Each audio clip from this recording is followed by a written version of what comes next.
So, we're going to talk about how to leverage data. That could be your first party data, so basically your sales data, your analytics, your Google Ads search terms. There's actually another video that explains this. Go and check it out. But I want to talk to you about third party data. And in this case, we would just take an example with something called Google Trends. Everybody knows Google Trends, I know, but not everybody knows how to fully leverage Google Trends and extract data from it and actually take decisions based on it. So the old way you treat this data was like, okay, you get all this data and basically you take your decisions, you create your ads, create your SEO content, you change your strategy and whatever. So you need to do a lot of calculation and yourself by yourself. Now you can leverage, wow, AI as usual. So we name it so many times, but this is where AI can really make a difference because it can enhance your vision about this data and can take decisions from you and even leverage something else that I would call automations. So automations and AI are kind of in symbiosis. They can work together, and if properly set up, then you're in for success. Let's dive in quickly into Google Trends. So here I search for something like wasp nest, just to give you an example, and you can see that if I look at 1 year, of course, I see where in winter nobody is basically looking for it because nobody has to deal with wasp nests in winter, but in summer there's boom explosion. And you can see this data by geographies, by of course like weeks, like you can choose the time frame. And this is Google Trends, and you can use that for something else. I will show you another example going further. But the cool thing about Google Trends is that you can leverage also, you can use a script, for example, to extract data and obtain data, not just like cool graphs like this. So here's a screenshot from a Python script. If anybody's interested, we can create one in the next one of the next videos, or you can simply ask ChatGPT to create one script for you. So you just ask ChatGPT, hey, can I extract data from Google Trends, give me the script, and then you just run the script and you change things. For example, here you can change the keyword or the time frame and the geo where you want the data to be extracted. And when you have this kind of script, you get something like this. You get some CSV files or whatever you need to obtain, but you get numbers. So you get something you can work with, put it in Excel or whatever, or even better, you put it in ChatGPT and you ask things about it. So here I get my numbers, and you can see July, the wasp nests search is trending. So I see highest numbers of the year, and you can see, for example, in this case, I have this region. I have no idea why Minnesota is so good, is so trendy for wasps, but maybe somebody can explain in the comments if anybody will see this video at all. And the other super cool thing is that I can get, of course, I can extract myself the graph that is the same. I could see that, but I can use it in different contexts. But I also get related queries that are rising, so I can somehow forecast what people will look for. I mean, this is not really forecast because this is data coming from Google Trends, so these people are already looking for it.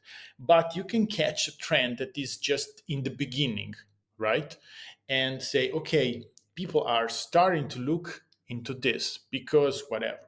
Again, the WASP example is not like crazy explanatory, but it gives you the perspective on this. So everybody is looking for how to stop wasps from building nests or how fast do wasps building nests.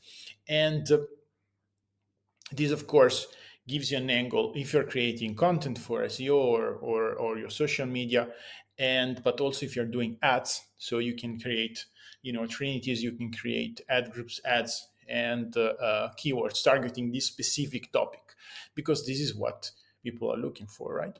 And you get, of course, also related keywords. So you can see that they are looking for wasp nests, but also for paper wasps or mud wasps or hornets, right?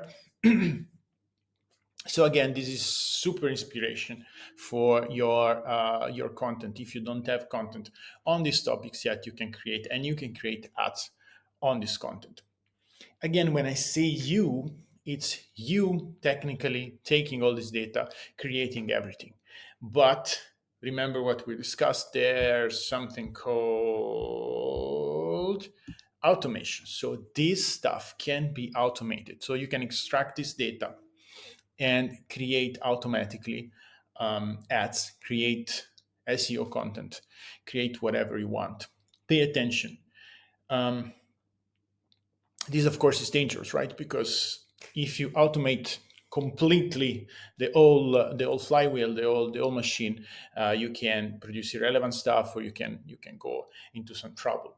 But you can sort of partially automate this, and just have a role of supervisor. This is everything. This is something that the concept about AI, right? So you don't need to say, okay, AI do everything for me like in the movies, but you can say AI do the heavy lifting, do all the parts that would take so much time for me to do, or the analysis that I'm not even able to do. And because I don't have the knowledge, I don't have time and the tools, but you can do that. And I can just say, okay, this is cool, this is not cool. So when you implement automations and this kind of stuff, keep in mind this. So AI can do a lot of the heavy lifting, and you can just be the supervisor. You don't need to automate 100%, you can automate 90%. So we were looking at the WASP, okay? But now I want to go a bit in a better example when it comes to terms. And the better example is hiking boots and running shoes. So trends are, of course, sort of reflecting what people are looking for in Google, what are searching for. And you can see here, this is kind of obvious for someone maybe in that sells this or is running some e-commerce, but here is super crazy. Sundays are where people are looking mostly for running shoes. Why Sundays? Well, I don't know, but as you can imagine, probably a Sunday I'm not working, or I'm dreaming of going for a run, or maybe I will be inspired for next week to go for a run because I'm on the weekend and I'm saying, okay, next week I will do it, and then I never do it. So every Sunday I'm just Google for it and never buy the shoes. But jokes aside, weekends are most intense part where trends are, you can see sort of peaks in trends, and especially for e-commerce, people have more time, of course they're home, at home, and so forth. uh, there's, of course, trends are, you can interpret them, yes, they are there, but there are some exceptions, as you can imagine, Thanksgiving and Black Fridays, and so forth. For example, here you can see this was Thanksgiving, and there was a particular peak here for running shoes. But also something crazy. If you look at this graph, this is kind of weird, because there might be subtle differences even for something like quite overlapping, like running shoes and hiking shoes. You can see here that the trend is higher. So the peak for hiking boots is actually on Saturday, and the peak for running shoes is on Sunday. So this tells you a lot about your potential target, and when they're looking for something, and why they're looking for something, and what can you do with this? Well, you can do a lot, right? You can do, for example, you can do the budget allocation based on this data. You can do the budget allocation, and you can ask ChatGPT here to say, okay, adjust my daily budget for my campaign based on this data. So of course you will see peaks on some Sundays, peaks on Saturdays, and so forth. This data can be combined also with other sources, right? So it can be combined with your own first party data, again based on your sales. So it's more complex than this. But is my goal here is to give you a bit of an angle of about the potential of leveraging this data and leveraging AI, leveraging leveraging this data with AI. But also, it's not just about the budget. What you can do is you can think of creatives, right? So here's an example, and I don't think AI is not yet super there. You still need to do something because here I just asked ChatGPT to create something. But if you again, we can do another video on this. If you provide a catalog with image with background already removed, you can just basically paste on some other generated backgrounds. But look what ChatGPT can already do. So you can say, okay, this is my article. I'm selling this shoe. Can you position that in a snowy environment? And you see the picture changes here because the generation um, uh, is not happening the right way. But with a bit of Photoshop or using several other tools for AI, you can do a super good job about this. But you can see it's wonderful. I can create an ad immediately with the shoe in a snowy environment. What about summerish environment? Okay, I can ask it, and that's it. So imagine this can also be fully automated. So you can have some ads refreshing automatically. That's incredibly powerful. So in summer, you will just create 20 new ads with your product, and you won't need to do anything about it. Or better, you would just need to say, okay, approved, not approved.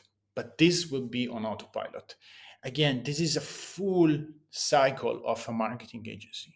And I can explain you how to do all this stuff because this is really, really doable and really easy to do.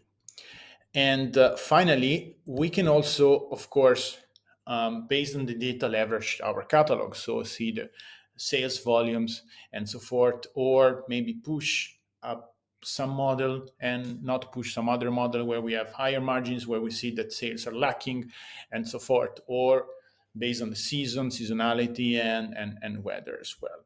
So you can see how much you can do nowadays, and this is kind of crazy. So just let me know which topic interests you the most. Just write it in the comment. We can go farther on any of this, but the bigger picture, keep in mind this big picture. So data can be leveraged, and you can use AI and automations to basically create everything about your campaign, optimize your campaigns, create SEO content, and so forth.